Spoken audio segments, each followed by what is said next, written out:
देखेंगे। 7वें नंबर श्लोक इस प्रकार का है, न वैयाच्यम राज्यम न च कनकमाणिक्य विभवम न जात्यम रम्या सकल जनकम्यम वरवधू सदा काले काले प्रमथ पतिरंगीत चरितो जगन्नाथ स्वामी नयन पथगामी भव।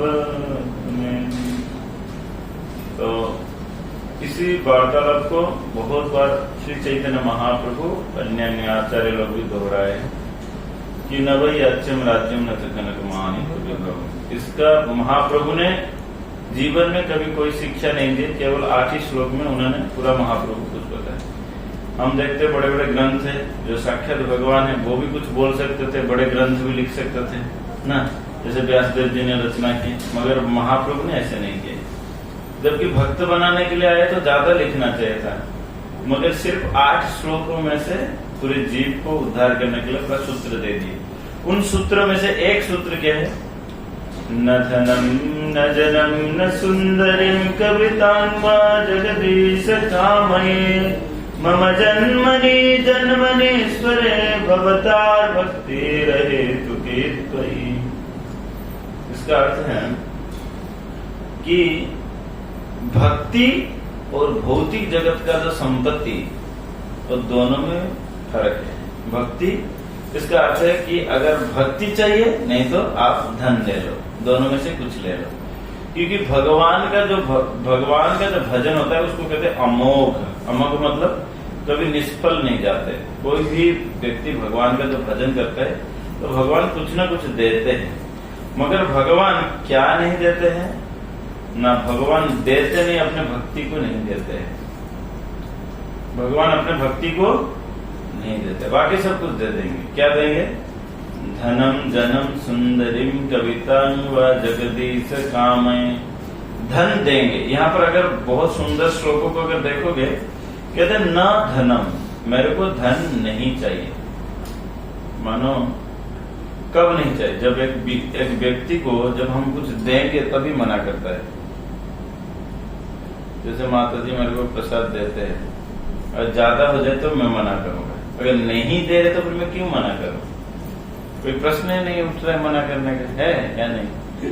तो इसका अर्थ है कि भक्ति मार्ग में कोई व्यक्ति अगर चल पड़े तो अपने आप सारे संपत्ति उसके साथ आ जाता है। समझ में ना? अगर भक्ति जीवन में कोई रहता है तो अपने आप संपत्ति आ जाता है। मगर यहाँ पर कहते हैं भुक्ति मुक्ति दियामी तारे भुलाई वो, सो प्रेम ना दियामी लुकाई रखी वो। चैतन्य चरितामृत में भगवान स्पष्ट रूप से कहते हैं कि भुक्ति मुक्ति दियामी तारे भुलाई वो, मैं भुक्ति और मुक्ति इत्यादि देते हुए मैं उसको भुला देता हूँ। जैसे हम किसी बच्चे लोग क्या करते हैं ना, जैसे वृंदावन में देखा गया है या और कई जगह में देखा जाता है कि कुछ लोग मांगते हैं, कुछ ना कुछ मांगते हैं तो पीछे पीछे भागते हैं। कोई सेठ के पीछे भागता है, कोई किसी के पीछे भागता है। तो बच्चे लोग को भुलाने के लिए वो लोग क्या, कभी चॉकलेट दे देते, कभी और कुछ दे देते, कभी और कुछ दे देते, तो उससे बच्चे भूल जाते हैं। तो इसी प्रकार भगवान के पीछे पीछे जो हम लोग भाग रहे, तो भगवान के क्या चाहिए तुमको, क्या चाहिए, हरि हरि। तो भगवान क्या चाहिए ना, भगवान कहते हैं ठीक है तुमको धन चाहिए, दौलत चाहिए, सब ले लो। मगर आजकल अगर हम अपने आप को अगर विचार करें, हम लोग 99% भगवान के पास किस लिए जाते हैं, यही सब चीज के लिए जाते हैं। भक्ति रसमत सिंधु में प्रभुपाद ने स्पष्टीकरण करते हैं कि 3 प्रकार का भक्त होते हैं, कनिष्ठ भक्त, मध्यम भक्त और उन्नत भक्त, उत्तम भक्त जिसको कहते हैं। कितना प्रकार का भक्त है, 3 प्रकार का भक्त है। तो जो कनिष्ठ में से कौन कौन आता है बताते हैं कि कनिष्ठ में से आता है कि चतुर्विधा भजन्ते मम जना सुकृतिन अर्जुन आर्त अर्थार्थी जिज्ञासु ज्ञानी।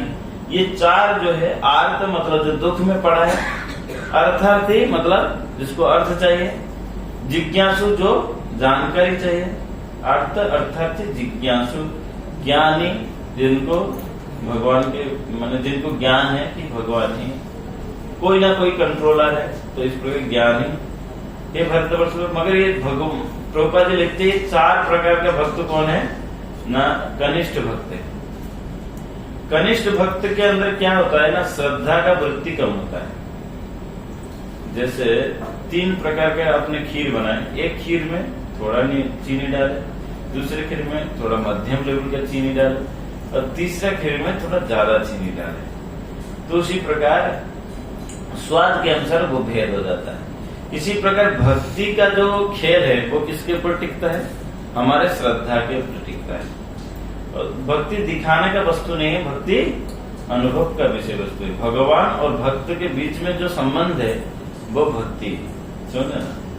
तो ये जो भक्ति है वो किसके ऊपर होता है ना, श्रद्धा में। श्रद्धा में भी 3 प्रकार का श्रद्धा होता है। प्रारंभ जो श्रद्धा होता है कोमल, श्रद्धा मध्यमा, जो दृढ़ श्रद्धा वाले व्यक्ति कौन होते हैं ना, उत्तम भक्त होते हैं। उनमें उत्तम भक्त को क्या होता है ना, शास्त्र को जानकारी रहता है, शास्त्र का जानकारी रहता है, और वो सर्वत्र भगवान को देखते हैं, सभी जीवों के प्रति दयालु होते हैं, ये उत्तम भक्त है। मध्यम भक्त को शास्त्र का ज्ञान नहीं रहता है, मगर सभी जीवों के प्रति दयावृत्ति है। और कनिष्ठ भक्त को केवल मंदिर में ही भगवान देखेंगे, दूसरे जगह में नहीं। और मगर यहाँ पर कहते हैं स्थावर जंगम देखे न देखे तार मूर्ति, सर्वत्र है तार इष्ट देव स्मृति। तो सब जगह में क्या होता है ना, भगवान को देखने के लिए मिलता है। तो हमारा जो वृत्ति है, हमारा जो वृत्ति सब लोगों का, हम सभी के कनिष्ठ वृत्ति में है। कनिष्ठ वृत्ति क्या करता है ना, जब दुख पड़ता है तो भगवान के पास आता है ना। मगर अपने आप से जो पूछे कि हम क्यों मंदिर आते हैं, उसका कहीं ना कहीं कारण किस लिए होगा ना। हम इसलिए आते हैं कि कम्युनिटी में रहेंगे नहीं तो गड़बड़ हो जाएगा, अरे भगवान के पास हमारा कुछ ये चल रहा है, बिजनेस में लॉस हो गया, प्रभु थोड़ा देख लीजिए हमको, या कोई ना कोई कारण वहां पे छिपा हुआ रहता है, जिसमें पता चलता है कि हमारा भगवान के साथ जुड़ने का ये संबंध नहीं है। मगर इसीलिए हम सभी बहुत जल्द भगवान को भूलने का चांसेस रहता है क्योंकि भगवान के पीछे करेंगे तो भगवान कुछ ना कुछ दे देंगे। मगर महाप्रभु क्या करते हैं ना, न धनम न जनम न सुंदरीम कवितानुवाद गदीश कामे मम जन्मानि जन्मनीश्वरी भवतार भक्ति है। तो यहाँ पर भगवान अपने भक्ति को क्यों नहीं देते, क्यों हमको भौतिक जगत का संपत्ति दे देते हैं? तो दे देते इसलिए क्योंकि अगर भगवान वशीभूत हो जाए तो फिर जगत में कोई वस्तु हमारे लिए दुर्लभ नहीं रहेगा, सुलभ हो जाएगा। मगर भगवान वशीभूत किसी के अधीन में होना नहीं चाहते, क्योंकि जो संपूर्ण ब्रह्मांड के अधिपति है, अगर इधर के जो राजा है वो आपकी बातों के अनुसार अगर चलने लग जाए तो राजा को पाबंदी हो जाएगा ना। तो भगवान अगर भक्त के वशीभूत हो जाए तो भगवान को पाबंदी हो जाएगा। भगवान नहीं चाहते कि किसी की पाबंदी में रहे, मगर भगवान केवल भक्ति के सूत्र में पाबंद बन जाते हैं। किसमें? केवल भक्ति में ही भगवान अपने आप को बांध लेते हैं। इसलिए भक्ति तब आता है जब हम इन सारे वस्तुओं से दूरी रहते हैं, मगर दूरी तो नहीं रह सकते कलयुग में। इसीलिए रूप गोस्वामी ने बताया कि हम सभी को इनका युक्त वैराग्य प्रिंसिपल अपनाना है। क्या? युक्त वैराग्य। युक्त वैराग्य मतलब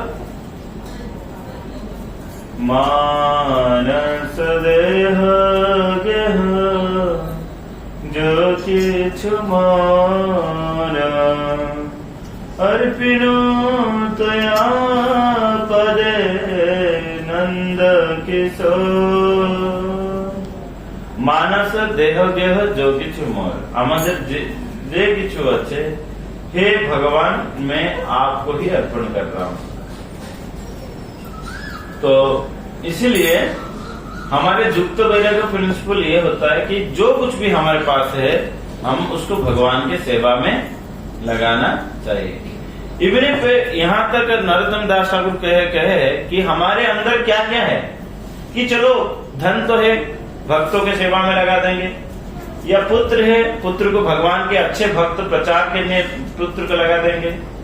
तो अगर हमारे पास मकान है तो भगवान के मंदिर के लिए किराए में दे देंगे या और कुछ किराए में ऐसे कर सकते हैं। मानस देह गेह जो कि मन, मगर नर्तन दासा को थोड़ा आगे बढ़ गए, क्योंकि भक्तों तो ये सब दे सकते हैं। कभी कभार हम लोग देखते हैं अपने धन को भी भक्तों की सेवा में लगाते हैं, अपने पैसा को मैंने अपने परिवार लोगों को भक्तों के लिए कुकिंग के लिए या मंदिर का कुकिंग के लिए ये सभी में लग जाता है। मगर लोगों के अंदर जो राग द्वेष अहंकार ये सभी भी है, इसको कैसे भगवान की सेवा में लगाए? हाँ, इसको कैसे लगाएंगे? नर्तन दास ठाकुर, काम कृष्ण कर्मार्पणे क्रोध भक्त द्वेषिजने लभे साधु संगे हरि कथा। जो बाहरी वस्तु को देना बहुत सहज है, जैसे मानो हमारे पास धन है, भाव में पड़ के क्या करते हैं ना, लोग दान कर रहे हैं, हम भी दान कर दिए, है या नहीं? ऐसे होता है। मगर जो ये है ग्रोस थिंग, ये है ग्रोस मेटेरियल जो हमारे पास है, इसको कहते हैं स्थूल वस्तु। स्थूल वस्तु को दान करना थोड़ा सा सुविधा होता है, अगर कोई आपको प्रमोट करे तो आप कर दोगे। सूक्ष्म वस्तु जो हमारे चेतना के अंदर छिपा हुआ है, उसको कैसे भगवान की सेवा में लगाए, उसको कैसे हम दे, उसको कैसे दे सकते हैं? नरोत्तम दास काम को कृष्ण कर्मार्पण में, जो काम प्रवृत्ति है हम सभी के अंदर, वो कृष्ण कर्म करने के लिए ही काम को नियोजित करना चाहिए। समझे ना? जैसे किसी व्यक्ति को मैंने गाने का बहुत इच्छा है, मैंने उसके मंदिर में दृढ़ इच्छा है, उसको कहते प्रवृत्ति कहते हैं, मतलब हैबिट है। तो वो प्रवृत्ति को किसमें परिणत करेगा? भगवान का कीर्तन करने में परिणत कर देगा। उसको कहते काम। किसी किसी को पूरा खाने में बहुत ज्यादा रुचि है, तो फिर वो बढ़िया बढ़िया पकवान बना के उसका जो अंदर का इच्छा को प्रारंभिक रूप से वो भगवान को दे के वो खाए, धीरे धीरे भगवान उसको शुद्ध करेंगे। इसको कहते हैं काम। काम कई एक प्रकार का रूप धारण करता है। कोई भी इच्छा जो होता है, उस कोई भी वस्तु को प्राप्ति करने के इच्छा को कहते हैं काम। समझ में ना? निजेंद्रिय प्रतिवंचा तारे बोले काम, कृष्णेंद्रिय प्रतिवंचा धरे प्रेम नाम। तो काम जो है वो कृष्ण कर्म अर्पण में, भगवान कृष्ण के कर्म के लिए अर्पण करना है। मगर क्योंकि पता है, आचार्य लोगों को पता है कि अभी जो हम कर रहे हैं भगवान के लिए नहीं कर रहे, हम करके भगवान को अर्पण कर रहे हैं। समझे ना? अर्जुन को भी भगवान यही बात बोले कि जो कुछ भी कर रहे हो वो मेरे लिए अर्पण करो। मतलब पहले करना, फिर बाद में भगवान को अर्पण कर देना। समझे ना? तो ये एक प्रकार की भक्ति। उन्नत भक्त कौन होता है ना? पहले से ही भगवान के लिए करता है। पहले होता है हम कर लेते हैं, फिर भगवान को देते हैं। तो और एक प्रकार का भक्ति होता है कि पहले करते हैं, पहले से ही भगवान की इच्छा से ही कर्म करते हैं। इसीलिए होता है क्या ना, काम कृष्ण कर्मार्पण है। कर्मार्पण मतलब अपने कर्म को भगवान के प्रति अर्पण करना। अपने जो इच्छा है उसको भगवान के, माने अपने इच्छा पहले हम कर लिए, फिर उसके बाद वही वस्तु को भगवान को अर्पण किए। समझ में आ रहा है? इसलिए इसको काम कहा गया। काम इसलिए है कि इच्छा अपना था, वो होने के बाद भगवान को अर्पण कर दिए, इसको काम कहते हैं। प्रेम उसको कहते हैं कि जो भगवान चाहते हैं। अभी अगर हम पहले से ही भगवान की इच्छा में काम करते तो वो प्रेम हो जाता। समझ में आ रहा है ना? नहीं समझ आ रहा है। आवाज में इसमें क्या है? काम कृष्ण कर्मार्पणे। काम मतलब है कि अपनी इच्छा है और भगवान के, फिर उसके भगवान की इच्छा में हम फिर बाद में भगवान को अर्पण कर दिए कि चलो ये। क्रोध भक्त द्वेषी जने। क्रोध को कैसे हम प्रयोग कर सकते हैं? भक्तों को द्वेष के लिए, भक्त लोगों को जो द्वेष कर, भक्त द्वेषी, जो भक्त के ऊपर जो लोग द्वेषी होते हैं, द्वेषी मतलब ईर्ष्या करते हैं, उनके प्रति क्रोध करने से आपका क्रोध कट जाएगा। अच्छा, काम क्रोध कर्मार्पण, क्रोध भक्त द्वेषी जने। लोभ भी होता है। लोभ साधु संग में हरि कथा। लोभ क्या करना है ना? साधु संग में रह के हरि कथा को सुनना चाहिए। साधु संगे था कि हरि भजे जदि तवे अंत क्लेश। अगर साधु के संग में रह के अगर हरि का भजन करेगा तभी अंत हब क्लेश। क्लेश मतलब दुख का अंत कब होता है? अगर साधु के संग में रहते हुए अगर हरि का भजन हो तभी दुख नष्ट होगा, नहीं तो नहीं होगा। आप चाहे कितना हो, प्रैक्टिस कर लो, कुछ भी कर लो, या सैलरी को बढ़ा लो, या मानव छोड़ के अगर आप अमेरिका भी चले जाओ तो दुख नहीं नाश होगा। दुख कहीं पे भी नाश नहीं होता है। केवल साधु के संग में रह के जब हम हरि कथा सुनते हैं तभी दुख नाश होता है। ओके, साधु संगीता की तो इसलिए काम, क्रोध और लोभ। भगवान भगवत गीता में बोलते ये त्रिविधा नरक द्वारेणी, 3 नरक को द्वार है। ये 3 क्या है? नरक को द्वार है। भगवान स्पष्ट रूप से भगवत गीता में बोलते हैं कि नरक को द्वार 3 है। तीन तरीके से इसका एम्बेसी है। यहाँ से आपको वीजा मिलता है, काम, क्रोध और लोभ। और भगवान भगवत गीता और तेजी से बोलते हैं क्या ना, ये जो काम और क्रोध ये जीव को पतन भी कराते हैं। कैसे पतन कर देते हैं? नरक तो जाएंगे, वो तो फिक्स है, मगर इस जगत में भी हमको बहुत प्रकार के दुविधा को झेलना पड़ता है। ध्यायतो विषण पुंसा संगस्तेषु प्रजायते, संग संजायते काम, कामत् क्रोध विजायते, क्रोध भवति सम्मोह, सम्मोह स्मृति विभ्रम, स्मृति भ्रंशात् बुद्धिनाशम, बुद्धिनाशम प्रणिष्यति। तो एक बार अगर कोई व्यक्ति के मन में काम आ गया तो काम मतलब इच्छा, जो भौतिक जगत का इच्छा, अपने मन को संतुष्टि करने का इच्छा, काम अगर आगे बढ़ जाए तो फिर वो क्या हो जाएगा? लोभ में परिणत हो जाएगा। काम बीच में है, काम अगर आगे बढ़ेगा तो लोभ हो जाएगा। अगर कोई व्यक्ति आप कोई चीज आप इच्छा कर रहे हो, अगर मिल जाए तो लोभ हो जाएगा। जैसे मानो आपको किसी ने 100 रुपए दे दिया, आपको मिलना नहीं था, इच्छा था कि पैसा मिले तो 100 रुपए आपको किसी ने दिया, तो आपके मन में इच्छा आएगा 200 देता तो अच्छा होता, थोड़ा सा कम ही देगा। अगर इच्छे काम आगे बढ़ गया तो क्रोध में परिणत लोभ में परिणत हो गया। अगर काम घट जाएगा, काम में अगर बाधा आ गया तो फिर काम में क्रोध रूप में परिणत हो जाएगा। तो दोनों तरीके से बहुत डेंजर है। इसलिए काम को भगवान के कर्म में अर्पण करना चाहिए।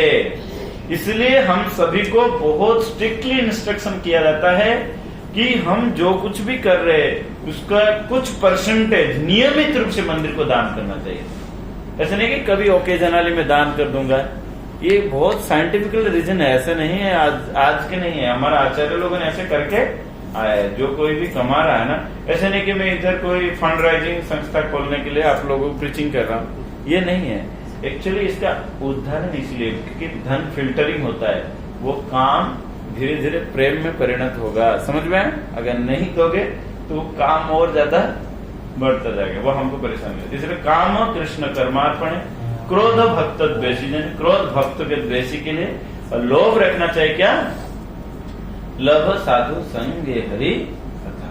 लोभ रखना चाहिए कि कहाँ पे कथा हो रहा है, कहाँ पे कथा हो रहा है, कहाँ पे कथा हो रहा है। समझे ना? इस प्रकार का लोभ को रखना चाहिए। अगर इस प्रकार का हमारा प्रवृत्ति बनता है तो भक्ति जीवन में हम जान पाते हैं कि भगवान ही सब कुछ है, भगवान ही समस्त ऐश्वर्य, भगवान ही समस्त संपत्ति है। हमको इस भौतिक जगत के जो इच्छा है को पालने में कोई जरूरत नहीं है। इसीलिए जिसके बस में भगवान हो गए वो संपूर्ण विश्व को अपने बस में रख सकता है। इसलिए यहाँ पर महाप्रभु इन सभी विषयों को मना कर दिए। क्या मना कर दिए ना? महाप्रभु कहते हैं कि न भई याचिम राज्यम, मेरे को राज्य नहीं चाहिए।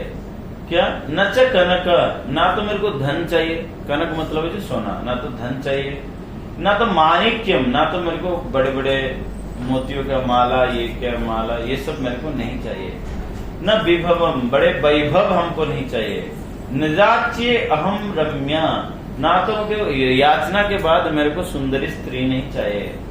सकल जनकाम्यम वरवधू, आपको चाहिए क्या? तो भगवान को वो प्रार्थना करते हैं ना, मेरे को चाहिए सदा काले काले प्रमथ पतिनम गीत चरितो। जैसे मैं हमेशा हमेशा के लिए, जन्म जन्म के लिए, मम जन्मनि जन्मनेश्वरे की पतिनाम गीत चरितो, आपके गुण कीर्तन में हमेशा कर पाऊं, ये हमारा मेन संपद है।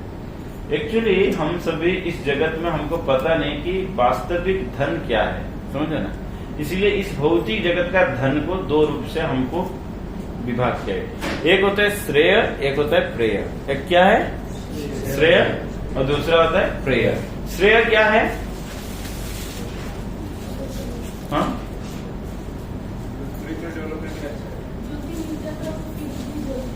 हाँ,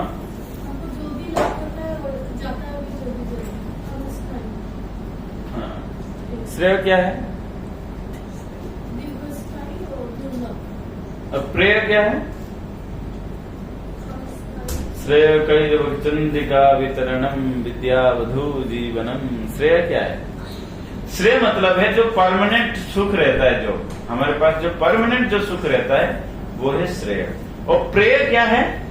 जो अभी क्षणिक सुख आया है, क्षणिक सुख आया है, उसको कहते हैं प्रेय, उसको कहते हैं प्रेय। तो श्रेय और प्रेय के बीच में हम लोग भेद नहीं जानते हैं, हम लोग भेद नहीं जानते। जैसे एक बच्चे को नोट का गड्डी दे दो, पूरा नोट का बहुत सुंदर एकदम 100,000 का बीड़ी का एक पूरा बंडल दे दो, बच्चा उसके प्रति ज्यादा लोभी नहीं होगा। बच्चे को गुब्बारे दे दो, वो उसको लेके चला जाएगा। तो गुब्बारे क्या होता है ना, 2 मिनट में फट जाता है, 2 मिनट में फट जाता है। वो क्या हुआ? वो है प्रेय। वो क्या? प्रेय। और श्रेय क्या है? जो हमारे आगे के लिए काम देगा। इसीलिए तो ये क्या मूर्ख है जो कहते राज्य नहीं चाहिए? अरे तुम्हारा दिमाग तो ठीक है ना, ऐसे क्यों कह रहे हो? क्योंकि ये सारे क्या है? ये सारे प्रेय है। कुछ क्षण के बाद वो नष्ट भी हो सकता है। जो आज आपके पास है, आज के करोड़पति काल के भिखारी बन सकता है और काल के भिखारी आज करोड़पति बन सकता है। ये संसार का उथल पुथल ऐसे होता रहता है। मगर कौन सा चीज को नष्ट नहीं होता है? भगवान का भक्ति कभी भी नष्ट नहीं होता है। इसलिए भगवान भगवद गीता में बोलते हैं कि नेहा विक्रम नाशस्ते प्रत्यवाय न विद्यते स्वल्पमप्यस्य धर्मस्य त्रायते महतो भयात्। नेहा विक्रम नाशस्ते, इस जगत में बहुत माने कुछ अगर ना भी करो, केवल भगवान की भक्ति थोड़ा सा करने से भी वो कभी नष्ट नहीं होता है। एक तो भक्ति करने में भगवान कहते कोई दिक्कत नहीं। भक्ति करने में जैसे आप ऑफिस में बैठते वक्त कितना टेंशन आता है या नहीं? ऑफिस में बैठते वक्त तो बिना टेंशन तो पैसा कमाई नहीं हो जाता है। मगर आप मंदिर में आते हो, कोई टेंशन रहता है? मंदिर में हो सकता है आप आपस में थोड़ा बहुत झगड़ा चल जाए, मगर फिर भी प्रसाद मिलता है तो सब लोग शांत रहते है या नहीं? वो झगड़ा का ज्यादा बड़ा नहीं माना गया। मगर मंदिर में आते, देखिए मंदिर में आते हैं तो कितना शांति है। अगर हम लोगों को लगता है कि मंदिर में आने से कौन किसको चलाएगा, देखिए हमने भी अपने जीवन को मंदिर को दिया है या नहीं? मगर क्या हमको कमाई करना पड़ रहा है? हा? कोई कमाई नहीं करना पड़ रहा है।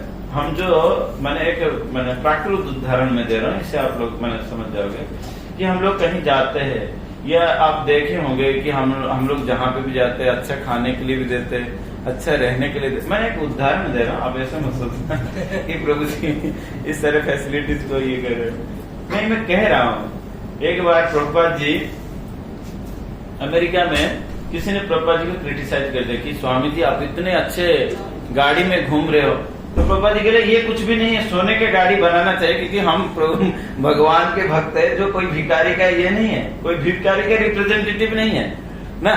अगर कोई अच्छा कंपनी का कोई रिप्रेजेंटेटिव हो तो फिर वो क्या खराब गाड़ी से जाएगा क्या? वो भी वैसे वीआईपी रहेगा। जो अखिल ब्रह्मांड पति का मालिक है वो क्या फालतू में जाएगा? तो ऐसे है, हम सभी को इनसिक्योर इसीलिए लगता है कि हम भगवान के भक्ति के प्रति इतना अवगत नहीं है। भले ही हम चल रहे, अभी एक क्या है, एक करंट में चल रहे, हमको इसमें डूबे नहीं, भक्ति में डूबे नहीं। इसलिए हमको भक्ति क्या लगता है? भक्ति करने से लगता है चलो 2 घंटा भक्ति, मैंने 2-4 घंटा 1-2 घंटा बस मंदिर चले जाए, बाकी तो हमारे कर्म करना है। मगर एक्चुअली धीरे धीरे हमारा संपूर्ण कर्म को भगवत कर्म बनाना चाहिए। क्यों? क्योंकि भक्ति ही एकमात्र नष्ट नहीं होता है, बाकी सारे संपद एक ना एक दिन वो नष्ट हो जाता है, एक ना एक दिन नष्ट हो जाता है। यहाँ पर रम्या के बारे में बताएगा। रम्या मतलब सुंदरी। एक बार प्रभुपाद जी के फेमस स्टोरी है, उसको कहते हैं लिक्विड ब्यूटी। सब लोग कौन जानता है लिक्विड ब्यूटी स्टोरी? जानते हैं? प्रभुपाद जी का फेमस स्टोरी है लिक्विड ब्यूटी। मतलब एक बार एक राजकुमार घूम रहे थे और देखे एक सुंदरी राजकन्या को देखे, तो उनका मन लग गया वो किसमें? वो राजकन्या में वो मन लग गया। तो फिर राजा ने कहा कि किसी भी रूप से मैं उसको विवाह करने के लिए चाहता हूँ। तो राजकुमारी बोले कि नहीं, आप मेरे को विवाह करने के लिए चाहते हो तो आप एक काम कीजिए, कुछ दिन के बाद मेरे पास आइए। तो फिर मेरे को विवाह कीजिए। तो तभी वो राजकन्या क्या किए ना, कुछ मेडिसिन वगैरह खा के उल्टी किए और शरीर क्षीण हो गया, उनको लूज मोशन भी हुआ। मगर जितने सारे मल उनके शरीर से निकला, चाहे उल्टी हो, चाहे मल हो, चाहे कुछ भी हो, उसको एक पॉलिथीन में पैक कर दिए। फिर वो राजकुमार को समय दिए थे। क्या दिए थे? समय दिए थे क्या कि आप 7 दिन के अंदर आ जाना, तो फिर मैं विवाह के लिए तैयार हो जाऊंगा। फिर सब 7 दिन के बाद जब राजकुमार आए, तो उसके बाद वही तब तो पूरा एकदम कंकाल जैसे हो गए थे, एकदम से पूरा शरीर काला पड़ चुका था, कंकाल जैसे हो चुकी थी वो राजकन्या। तो उन्हीं को आके पूछे कि वो मेरे ब्यूटी कहाँ गए, मतलब मेरे वो सुंदरी कहाँ चले गए, कि वो राजकुमारी कहाँ है? तो उन्होंने बोले कि मैं ही हूँ वो राजकुमारी। उन्होंने बोले आपका राजकुमारी वो पॉलिथीन के अंदर है। फिर पॉलिथीन के अंदर वो राजकुमारी है? कहते हाँ। सोचे कि भाई उनको शायद राजकुमार ने चॉइस करके गया, शायद वो किसी ने शायद कुछ कर दिया होगा। तो उन्होंने दौड़ के जाके वो पॉलिथीन को खोले, देखिए उसके अंदर सारे मल मूत्र सब कुछ भरा है। तो वो डर के राजा के अरे ये कैसे बेइज्जती हमारा कर रहे हो? तो वो शरीर में हूँ, वो शरीर के अंदर वही सारे चीज था जिसके प्रति आप आसक्त हो गए हो, बस ये खाली चमड़ी अभी बचा है। तो हम लोग भी इस भौतिक जगत में किसके ऊपर आकर्षित होते हुए इतना सारे धन जुटाने के लिए प्रयास करते हैं? केवल शरीर के ऊपर आसक्ति रखते ही है। मगर शरीर को कैसे बनाया गया है? वास्तविक से बोल तो देते हम लोग, मगर धीरे धीरे समझना भी पड़ता है कि शरीर के अंदर ये सारे मल मूत्र थैली के द्वारा एक पैकिंग किया गया है, हम उसी के ऊपर आसक्त होते जा रहे हैं। और वही कारण बनता है, ये शरीर ही कारण बनता है राज्य का, धन का, सुंदरी का या और किसी प्रकार का वैभव का। ये सिर्फ शरीर ही कारण है ना। अब जब हमको पता चलता है कि शरीर केवल क्या कफ पित्त बात इत्यादि से सारे बनाए गए शरीर को हम इतना आसक्त हो जाता है, तो फिर वो शरीर को अगर हम भगवान के सेवा में नहीं लगाते तो फिर भी वो कुछ ना कुछ दिन के बाद वो चले जाता है। प्रभुपाद जी एक कुछ दिन पहले कोर्ट में समझा रहे थे कि ये जो एक मानो जंगल में कई प्रकार का लकड़ी होता है और उनमें से चंदन भी एक लकड़ी होता है। तो चंदन का लकड़ी को अगर हम कुकिंग के लिए अगर यूज कर दे तो फिर कितने बड़ा लॉस हो जाता है या नहीं? तो उसी प्रकार ये शरीर कई प्रकार का हमको प्राप्त होता है, मगर मनुष्य शरीर उनमें से श्रेष्ठ शरीर है। जैसे लकड़ी कुकिंग करने के लिए हम कोई भी लकड़ी को यूज कर देंगे, क्या हम चंदन का लकड़ी को भी कुकिंग करने के लिए लगा देंगे? ऐसे बुद्धियां हमारे अंदर है, मगर हम वही कर रहे हैं। क्या कर रहे हैं? चंदन का लकड़ी को कुकिंग में लगा दे रहे हैं और हमारे जीवन को हम ऐसे व्यर्थ कर रहे हैं। तो प्रभुपाद जी कहते हैं इस चंदन का लकड़ी का उपयोग भगवान की सेवा के लिए करना चाहिए, उसी प्रकार मनुष्य शरीर का उपयोग केवल भगवान के लिए करना चाहिए। आज देखो, आप पहले बचपन में चिंता कर रहे थे, आज भी चिंता करते करते एक दिन हम लोग मर भी जाएंगे, तो चिंता कोई काम का नहीं रहेगा, क्योंकि दुनिया को चलाने वाला ऑलरेडी चला रहे हैं। दुनिया को चलाने वाला क्या कर रहे हैं? दुनिया को चला रहे हैं। हम चाहे चिंता करें या ना करें, जो होने वाला है वही ही होगा। जो भगवान ने विचार करके रख दिया है वही ही होगा। समझ में ना? इसलिए दुनिया का यूज केवल भक्ति के लिए ही करना चाहिए। इसीलिए भक्ति करने से क्या होता है ना, भक्ति अमोघ होता है। और सिर्फ इसी जन्म में नहीं, जन्मनी जन्म जन्मे में भक्ति काम में आएगा। और भक्ति ही हृदय को शांति दे सकता है, दूसरे वस्तु नहीं। इसीलिए दूसरे वस्तु को नकार दिया गया। न धनम न जनम न सुंदरीम कवितांग व जगती सकामे मम जन्मनी जन्मनीश्वरी भवतार भक्ति हेतु। ये भगवान आपकी भक्ति ही मेरे को दीजिए। एक देखा जाता है। आपको गरीब देखिए, एक बार एक जगन्नाथ जी के एक प्रसिद्ध भक्त थे जिनका नाम था रघु आरक्षित। क्या नाम था? उनका नाम ही रख दिया गया था आरक्षित। आरक्षित मतलब, अब रिजर्वेशन जानते हो, उसमें हिंदी में बोलते हैं आरक्षित। आरक्षित कहते हैं रिजर्वेशन। और आरक्षित मतलब है जिसका कोई रिजर्वेशन नहीं है, जिसको कोई देखने वाला नहीं है, जिसका कोई पालनहर्ता नहीं है, जिसको कोई सुनने वाला नहीं है, उसको क्या आरक्षित। आरक्षित में किसी के द्वारा रक्षा वो नहीं हो रहा है। आरक्षित आरक्षित मतलब है कि रिजर्व आरक्षित मतलब है रिजर्व। आरक्षित मतलब है जिसका अनरिजर्व। ओके, आ मात्रा जब होता है तो फिर मीन्स रिजर्व, समझ में ना। आरक्षित, हमारे सीट को आरक्षित किया गया। आरक्षित के अंदर रिजर्व किया गया। आरक्षित मतलब आपका कोई रक्षा नहीं है।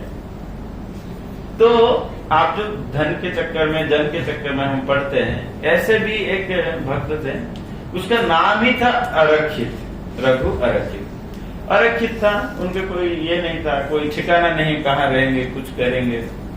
मगर उन्होंने सिर्फ एक छोटा सा माला भगवान को दिया था। और माला भी कैसा, ये धागा फागा खरीदने के लिए मतलब पैसा लगता है। धागा खरीदेगा तो पैसा तो लगेगा ही, कुछ ना कुछ पैसा लगेगा। ये धागा से बना गया माला। हाँ, तो उन्होंने क्या किया ना, ऐसे फूल को लाके, उनके पास धागा तो था नहीं, ऐसे फूल को लाके, जैसे माता जी सारे छुई में बहुत सुंदर माला बनाती है, मगर वो आरक्षित ने क्या किया ना, ये फूल में लाके वो केला का छिलका होता है, केला का देखो, केला का पेड़ को देखो, केला का पेड़ से छिलका निकाल के रस्सी आता है, रस्सी निकलता है, मतलब छोटे छोटे धागा निकलता है। वो उसको बांधते हुए उन्होंने कहा कि ये माला मैं भगवान को दूंगा। और वो माला लेके गया कहा ना, जगन्नाथ मंदिर में लेके गया और जगन्नाथ जी को वो माला दे दिया। माला दे दिया तो जगन्नाथ जी का पुजारी ने देखा माला। जगन्नाथ जी पुजारी आप देखे हो कभी? एकदम पूरा थाट में रहते, एकदम से एकदम तो पूरा थाट में रहते। कहते अरे जगन्नाथ जी जो समग्र ब्रह्मांड का जो ठाकुर जी है, तुम्हारे माला ये तो कोई धागा नहीं है। और माला भी तब तक क्या हुआ ना, बनाते बनाते मुरझा भी गया था, कई सारे फूल मुरझा भी गया था। ये भगवान को देंगे, ये माला ना, तो उनके हाथ से माला लेके वो फेंक दिया। उन्होंने माला लेके क्या किया ना, माला और ठाकुर जी को नहीं पहना के माला को फेंक दिया। अच्छा, ये रघु आरक्षित ने क्या किया, उन्होंने सोचा कि भगवान देखो, आपकी इच्छा के बिना इस जगत में कोई कुछ नहीं कर सकता है। माला आपको पहनने का इच्छा नहीं है, ये जो पंडा का कोई दोष नहीं है। दोष हो तो आपको इच्छा नहीं माला पहनने का, इसीलिए आपने मेरे माला को फेंक दिया। आप तो अमीरों का भगवान हो, हम गरीबों को कैसे भगवान हो। ऐसे अभिमान करते हुए वो पूरी मंदिर से निकल के चले गए, पूरी मंदिर से निकल के चले गए। और तो उनका कोई ठिकाना तो नहीं, कोई पेड़ के नीचे, कहीं और कोई। तो पूरी मंदिर में क्या था, ठाकुर जी का तब तो श्रृंगार हो गया था। रात को भगवान को बड़ा श्रृंगार वेश होता है। रात को भगवान का कई एक वेश होता है, उनमें से एक है बड़ा श्रृंगार वेश। बहुत बड़ा श्रृंगार वेश में केवल गीत गोविंदम पटका भगवान पहनेंगे। और केवल क्या करते हैं ना, भगवान फूलों का श्रृंगार होते हैं। किसका श्रृंगार होता है? पूरा फूलों का श्रृंगार किया जाता है, पूरा फूलों से ही सजाया जाता है। क्योंकि बड़ा श्रृंगार वेश का उद्देश्य है कि भगवान सदा श्रीमद कदाचित कालिंदी तट विपिन संगीत रबो, भगवान को वृंदावन लेके जाते हैं। इसलिए उसी समय गीत गोविंदम का पाठ होता है। गीत गोविंदम पूरा वृंदावन की लीला के ऊपर आधारित है। कल आपने एक सुने थे, आज भी एक सुनाएंगे। तो उन्होंने क्या किया ना, भगवान को बोले कि आप नहीं पहनने के लिए चाहते हैं। तब तक भगवान का बड़ा श्रृंगार वेश रात को हुआ। रात को लगभग, पहले तो मैं जब गया था तभी पहले 1-2 बजे शुरू होता था बड़ा श्रृंगार वेश, अभी जल्दी कर दिए। अभी पहले जमाने में जगन्नाथ मंदिर में कोई टाइमिंग नहीं होता था। मंगल आरती भी कभी कभी दिन में 11 बजे होता था, हमें देखा हूँ। अभी थोड़ा गवर्नमेंट थोड़ा रूल लगा दिया था, रूल्स रेगुलेशन लगा दिया था, नहीं तो सब जैसे भगवान चाहते थे वैसे होता था। फिर भी रात को कम से कम 11 बजे से बाद बड़ा श्रृंगार वेश आज भी होता है। पूरी जगन्नाथ मंदिर हमेशा खुला रहता है, केवल 2 घंटे के लिए, शायद 1.5-2 घंटे के लिए बंद रहता है।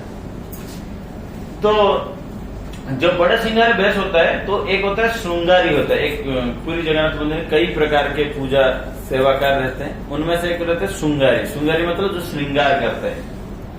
तो श्रृंगारी वो पूजा श्रृंगार करेंगे भगवान को, तो फूल का माला लगा रहे हैं। तो जितना भाई भले भले धागा बढ़िया बढ़िया धागा से भी बनाया हो, वो फूल का माला बार बार छीन के गिर जाता और सेवा नहीं हुआ। वहां पे क्या होता है ना, जैसे श्रृंगारी परिवार का जैसे जो लोग थे, उन्होंने भाई आप देखो मेरे से तो नहीं हो रहा है, ऐसे करते करते और बड़ा सिंघारा बेस नहीं हुआ। और भगवान का एक नियम है कि जब तक बड़ा सिंघारा बेस नहीं होगा और जब तक भगवान को गीत गोविंदम नहीं सुनाया जाएगा तब तक भगवान को नींद नहीं आएगा, तो स्वयं लीला नहीं होता है। तो उस दिन पूरा रात्रि बीत गया और बड़ा सिंघारा बेस नहीं हो पाया। तो उनमें से भगवान ने हेड पुजारी को स्वप्नादेश किए, पुरी के राजा को भी स्वप्नादेश किए कि देखो मेरे भक्त आया था और मेरे भक्त उनको माला दिया था। क्या दिया था? माला दिया था। वो माला को उसने पहनाया नहीं, इसलिए मैं जब तक वही माला नहीं पहनूंगा तब तक मैं कोई भी श्रृंगार को धारण नहीं करूंगा। पूरी मंदिर में एक होता है, जब थोड़ा सा माने अगर नीति कांति में अगर त्रुटि हो जाएगा तो भगवान को प्रार्थना करते हैं। तो प्रार्थना की वो लोग, भाई भगवान स्वीकार कर लो। मगर भगवान ने इन लोगों को बता दिया कि देखो जब तक वो फूल का माला नहीं दोगे, तो ढूंढने पड़ा कि वो फूल का माला कहाँ फेंक दिया, दिन में कहाँ फेंक दिया, कौन देख रहा है। भगवान कह रहे जो कचरे के डब्बे में भी हो वो माला पहले मेरे को दो, वो माला मैं पहनूंगा तो फिर होगा।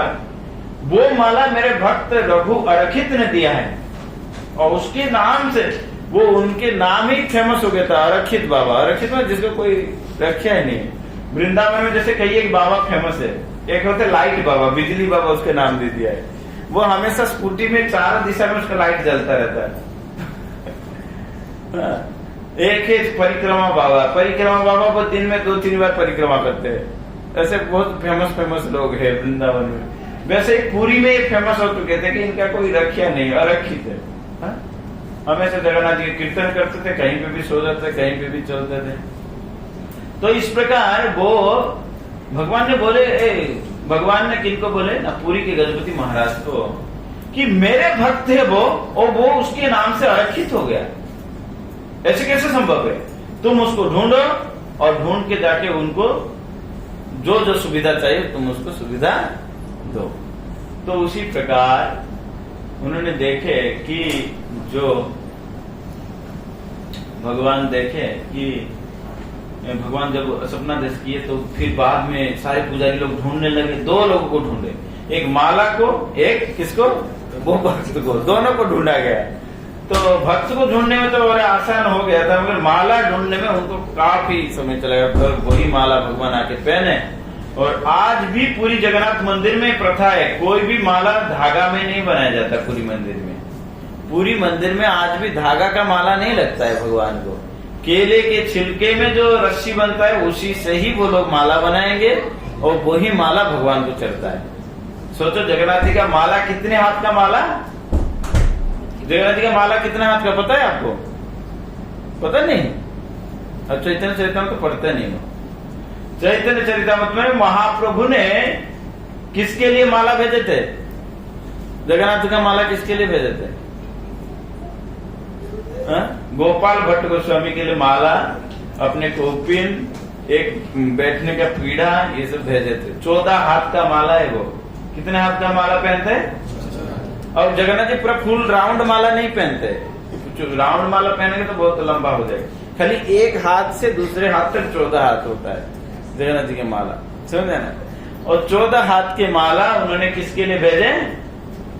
14 हाथ की माला बिना धागा के बनाया जाता है। ध्यान रखो कि ऐसा नहीं कि टेक्नोलॉजी चेंज हो गया, चलो अभी थोड़ा परंपरा चेंज कर दे। भगवान वो सब चेंज हो सकते हैं, मैंने जो भक्तों के साथ जो लीला पूरी में हुआ है वो नियम कांति का कभी चेंज नहीं होता है। नहीं तो भगवान आज भी गुस्सा हो जाएंगे। आज भी भगवान अपने भक्त को उतना प्रेम करते, उन्हीं के स्मृति से आज भी भगवान धागा का माला पहने हुए। ये होता है भगवान के भक्तों का ख्याति। और दूसरे तरफ हम देखते हैं हिरण्यकशिपु जिसने ब्रह्मा जी से वर प्राप्त करके संपूर्ण मैंने त्रिलोक को विजय कर लिया। और उनका नाम है हिरण्य। हिरण्य मतलब सोना, कश्यप मतलब जो बेड, जो सोने के बेड के ऊपर सोते थे, उसको भगवान 5 मिनट नहीं लगा। भगवान को मारने में कितना सेकंड लगा पता नहीं, उन्हें तपस्या करते हुए उसको प्राप्त करने के लिए करोड़ों जन्म लगा दिया। और ऐसे तपस्या ना तो भूत ना भविष्य ना कभी हुआ है। उन्होंने सब कुछ प्राप्त कर लिया, समझो ना। हिरण्य कश्यप भ्रुकुटी हिलाने से सारे सूर्य चंद्रमा सब कुछ चल विचल करते थे, मगर जब भगवान प्रकट होके उनके वैभव को 2 मिनट में ही फाड़ के रख दिए, समझ में ना।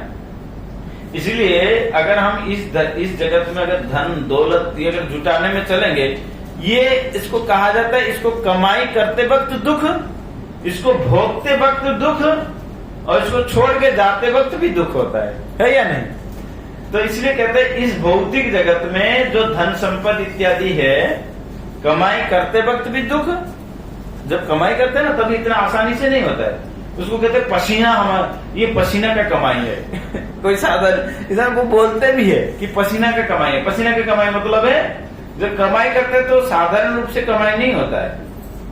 हम देखा, हम जब जाते हैं कि तालाबाद में क्या तालाबाद या समथिंग है, वो मैंने पूछा कि ये लोग कितना, 2-3 बार पूछे ये लोग कितना लेते हैं।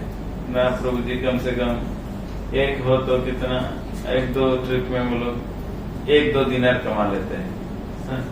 सोचो इतना गर्मी में कोई मतलब नहीं हो। मैं देखता हूँ इतना स्पीड में यहाँ पे गाड़ी चलता है, अगर वो बाइक अगर थोड़ा सा भी इधर उधर हो जाए तो रिकॉल हो जाएगा। हमारे राहुल को बताया था कि ज्यादा मरते हैं वही लोग, एक्सीडेंट ज्यादा होता है वही लोग होगा, समझे ना। इस प्रकार हम देखते इस जगत में लोग धन कमाने वक्त कितना परिश्रम करे, कितना कठिनाई है। लोग कभी कभी लोग बिल्डिंग का पेंट करते हैं, इतने अपने जान को बाजी लगा के धन को स्टोर करते हैं, मगर धन स्टोर में इतना मन अभिनिवेश होता है कि धन को भोगने के लिए टाइम नहीं देता है। और जब भोगने के लिए टाइम देता तो इंद्रिय साथ नहीं देता है, समझ में आ रहा है। जब भोगने के लिए टाइम आया तो इंद्रिय साथ नहीं देता है। कभी कभी आंखों में दिखाई नहीं देता है, कभी कानों में सुनाई नहीं पड़ता है। धन संपत्ति इकट्ठा किया, चलो रिटायरमेंट समय में हम लोग इसको आराम से रहे। मगर जब आराम में रहने के लिए समय आया, लगा कि बैक पेन, ये पेन, वो पेन, आंखों में दिखाई नहीं देता है, ठीक से चला नहीं जाता है, इस प्रकार का देखते हैं। तो धन कमाते वक्त दुख, धन को भोगते वक्त दुख, और जब छोड़ के जाएंगे और भी दुख होता है, समझे ना। तो ये तीनों काल में हमको कभी सुख नहीं देता है। भौतिक जगत का संपत्ति क्या करता है, तीनों काल में सुख नहीं देता है। मगर आप देखो भक्ति करते वक्त दुख, भक्ति करते वक्त दुख। आप लोग क्या दुख दिया जाता है भक्ति करते वक्त? कोई तो दुख नहीं है ना। यहाँ तो हम जानते हैं माता जी पूरा रेडी करके रखते हैं कि इतने भक्त आते हैं तो प्रसाद मिलना चाहिए।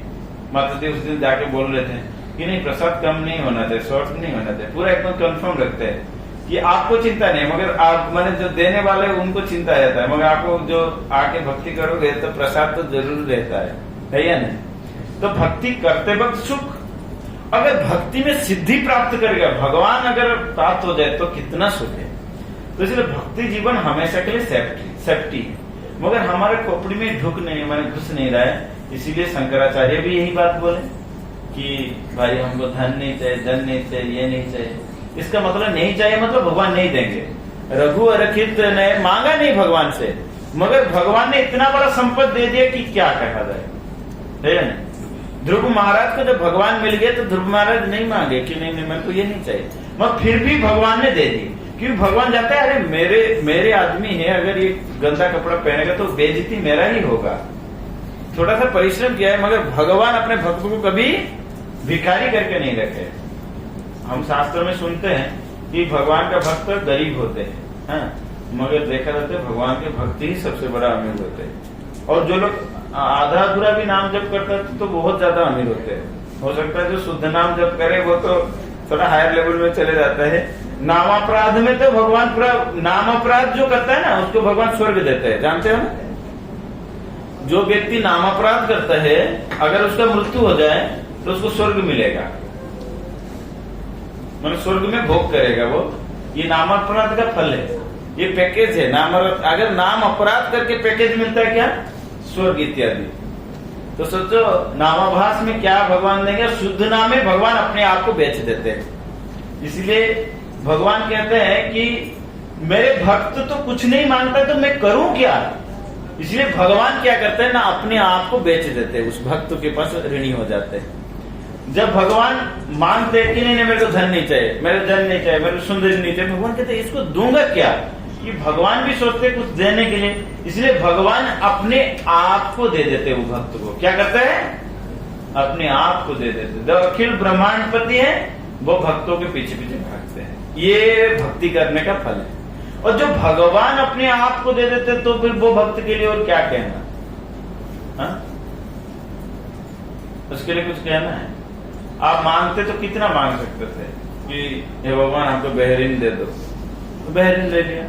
कि देखे बेहरीन से भी बढ़कर और कुछ है या नहीं। एक बार एक चूहा था, एक स्टोरी ऐसे ही आता है। चूहा था तो चूहा अब बहुत भयभीत होते बिल्ली से आ गया और साधु जी उसको आशीर्वाद दे दिए कि चूहा से क्या बन जाओ तुम, बिल्ली बन जाओ। तो सोचा कि मेरा भय कट जाएगा तो बिल्ली बनेगा। फिर बिल्ली देखा कि कुत्ता उसको भोगते हुए आया, फिर बोले साधु जी के पास आए, भाई इससे डर लग रहा है। फिर उसके बाद कुत्ता से वो क्या बना दिया,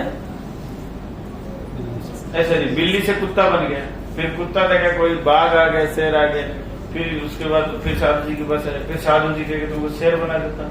तो इस जगत में हर एक स्तर में आप पहुंचोगे तो वहां पे निश्चित ना निश्चित कोई ना कोई विपत्ति है, समझ में ना। मगर एकमात्र भक्त निर्विपत्ति से रहता है, क्योंकि उनके लिए भगवान के क्या है, समस्त प्रकार के अस्त्र शस्त्र पकड़ के। भक्त ही एकमात्र निर्भय होता है, क्योंकि उनके पीछे कौन है, जो संसार में सबसे बड़ा शक्तिमान व्यक्ति भक्तों के पीछे में है। इवन देखा जाता है रघु और रखित, जब उनके जो परवर्ती काल में जब उनको मैंने वार्धक्य की अवस्था आ गया था, स्वयं भगवान आके उनका सेवा करते थे। स्वयं भगवान आके रघु और रक्षित का सेवा करते थे। तो इसलिए भगवान जब देखते हैं कि कोई व्यक्ति धन नहीं लेता है, जन नहीं लेता है, सुंदरी नहीं लेता है और कोई वस्तु को नहीं लेता है, तो भगवान उसका अधीन हो जाते हैं। जो समस्त ब्रह्मांड के मालिक है वो आपके अधीन हो जाएगा। आपको कितना अच्छा लगेगा कि यहाँ का राजा अगर आपके बातों से चले, अच्छा लगेगा या नहीं?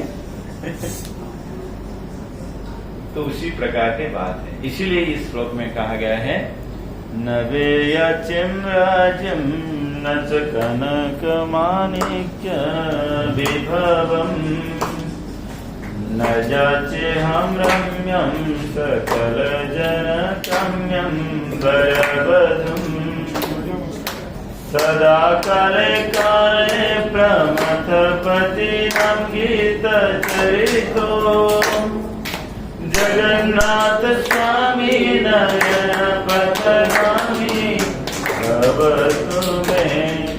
इसलिए हमको सदा काले काले प्रमथ गीत चरितो, कम से कम हमेशा हे भगवान आपका गीत चरित को मैं बार बार गा सकूं। मैंने इससे पहले क्लास में कहा था कि कम से कम आप लोग कम से कम एक एक गीत भगवान को सुनाना चाहिए। आप लोग कौन कौन शुरू कर दिए इस प्रकार परंपरा को शुरू कर दिए? आप ये हो माता जी, क्या क्या सुनाते हो भगवान को? गजेंद्र मुख्य, हरि बोल। गजेंद्र मुख्य पाठ करने का लाभ क्या है जानते हो? कोई व्यक्ति कभी भी धन का ऋणी नहीं रहेगा, किसी भी रूप से ऋणी नहीं रहेगा। वो व्यक्ति धीरे धीरे ऋण से सारे मुक्त हो जाएगा, धन संपत्ति को आएगा। और कौन क्या सुनाता है भगवान को? अगर गीत गोविंदम को कोई प्रतिदिन पाठ करके भगवान को सुनाता है तो गीत गोविंद फल श्रुति में ऐसे कहा गया है कि 6 महीने में भगवान साक्षात भगवान उसको दर्शन देते हैं, समझे ना। और गोपी गीत के लिए भी यही कहा गया है। गोपी गीत भी अगर कोई प्रतिदिन भगवान को सुनाता है तो 6 महीने के अंदर भगवान उसको साक्षात दर्शन देते हैं, समझे। गोपी गीत को भी कहा गया। इसलिए गोपी गीत में मगर एक होता है कि भाव लेके गाना चाहिए, उतना भाव से ही भगवान आते हैं। तो धीरे धीरे हम किस लिए गा रहे तो धीरे धीरे आएगा वो भाव भी आएगा। गोपियां भी जो गाए थे इति गोप्या प्रगायन्तम् प्रलपन्स चित्रधारुलुदुः स्वरराजन् कृष्ण दर्शन लालसा। कृष्ण दर्शन के लालसा में गोपियों ने गोपी गीत गाया। तासामाविहरिशोरिस्मयमानमुखम्बुज पीताम्बरधरः स्रगवे साक्षात् मनमथ मनमथ। तो फिर भगवान ने उनको क्या किए, साक्षात मनमथ ने उनको दर्शन दिए। तो इस प्रकार भगवान को प्रतिदिन कुछ ना कुछ गीत सुनाना चाहिए। यहाँ पर तो कहते प्रमते सदा काले काले, हमेशा काल काल में मैं जैसे आपको कुछ ना कुछ गीत सुनाऊं, आपका गीत गाते रहो। तो भागवतम में कई एक गीत है, भ्रमर गीत है, कितने सुंदर सुंदर भागवतम का गीत है ना। कभी कभी इसको सुनने से बहुत आनंद आता है। भ्रमर गीत है, गोपी गीत है, एल गीत है, कई प्रकार के रुद्र गीत है। भागवत में कई प्रकार गीतों से भरा हुआ है। आप लोग कम से कम एक एक गीत सुनाना चाहिए भगवान को। सुनाओगे आप लोग एक एक गीत कम से कम? पहले अगर मुंह में नहीं है तो यूट्यूब में तो आजकल भरा पड़ा है, तो कम से कम उसको सुनो। सुनने के बाद वर्डिंग से आ जाएगा, कैसे उच्चारण करना चाहिए, क्या करना चाहिए, वो सारा आ जाएगा और भगवान को हम लोग सुना सकते। तो आज हम लोग भगवान को गीत गोविंदम सुनाएंगे। उससे पहले क्वेश्चन आंसर ले लेते हैं। थोड़ा सा कुछ प्रभु जी पूछने के लिए चाहते हैं।